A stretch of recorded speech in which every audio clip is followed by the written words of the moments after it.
Hey guys, Kerala to Ladakh solo ride day 7 ആണ്. ഇപ്പോൾ രാവിലെ തന്നെ നമ്മൾ ഹരിഹർ ഫോർട്ടിൽ നിന്ന് ഇറങ്ങി. ഹരിഹർ ഫോർട്ടിൽ നിന്ന് തിരിച്ച് പോകുന്ന വഴികളാണ് ഈ കാണുന്നത്. മൊത്തം ഇളം പച്ച വിരിച്ച പുല്ലുകളാണ്. മഴ കഴിഞ്ഞ് നിൽക്കുന്ന ടൈം ആയതുകൊണ്ടാണ് ഇത്രയും ഭംഗിയിൽ ഇത് കാണാൻ സാധിക്കുന്നത്.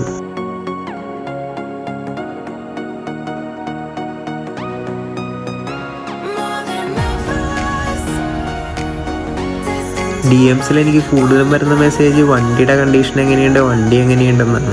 വണ്ടി ഇപ്പോൾ 2600 കിലോമീറ്ററോളം ഞാൻ ഓടിച്ചു. ഇതുവരെ കംപ്ലൈൻറ്റും കാര്യങ്ങളൊന്നുമില്ല. വണ്ടിയുടെ യൂസർ എക്സ്പീരിയൻസ് വെച്ചിട്ടൊരു റിവ്യൂ ചെയ്യാമോ എന്നൊക്കെ ഒരുപാട് പേര് ചോദിക്കുന്നുണ്ട്. ഞാൻ എൻ്റെ ലഡാക്ക് റൈഡ് കംപ്ലീറ്റ് ചെയ്ത് കഴിഞ്ഞിട്ടൊരു ഡീറ്റെയിൽ ആയിട്ടൊരു റിവ്യൂ ചെയ്യുന്നുണ്ട്. നേരത്തെ റൂമിലെത്താം, നേരത്തെ കിടക്കാമെന്ന് വിചാരിച്ചിട്ട് നേരത്തെ ഇറങ്ങിയതാണ്. ഈ ഒരു ട്രെയിൻ പോകാൻ വേണ്ടി മാത്രം 1 മണിക്കൂറോളം നമ്മളിവിടെ പിടിച്ചിട്ടു. 212 കിലോമീറ്ററാണ് നമുക്കിന്ന് ടോട്ടലി ഓടിക്കാനുണ്ടായിരുന്നത്. റോഡിൻ്റെ അവസ്ഥ മോശമായതുകൊണ്ട് നമ്മൾ വൈകിട്ട് ഇങ്ങോട്ട് എത്തിയപ്പോൾ എല്ലോറ കേവ്സിൻ്റെ തൊട്ടടുത്ത് തന്നെയായിരുന്നു ഞാനൊരു സ്റ്റേ എടുത്തത്. ഞാൻ ഓൺലൈൻ ബുക്ക് ചെയ്തിട്ടാണ് വന്നത്. പക്ഷേ ഇവിടെ ഓൺലൈൻ ബുക്ക് ചെയ്യണം എന്നില്ല, ഒരുപാട് റൂംസ് അവൈലബിൾ ആണ്. നിങ്ങൾക്ക് നേരിട്ട് വന്നാൽ കുറച്ചും കൂടി റീസണബിൾ ആയിട്ടുള്ള റേറ്റിൽ കിട്ടുന്നതാണ്. ഇതാണ് നമ്മൾ സ്റ്റേ ചെയ്ത പ്രോപ്പർട്ടി. നാളെ നമ്മൾ പോകുന്നത് രാജസ്ഥാനിലെ ഉദയ്പൂരിലേക്കാണ്.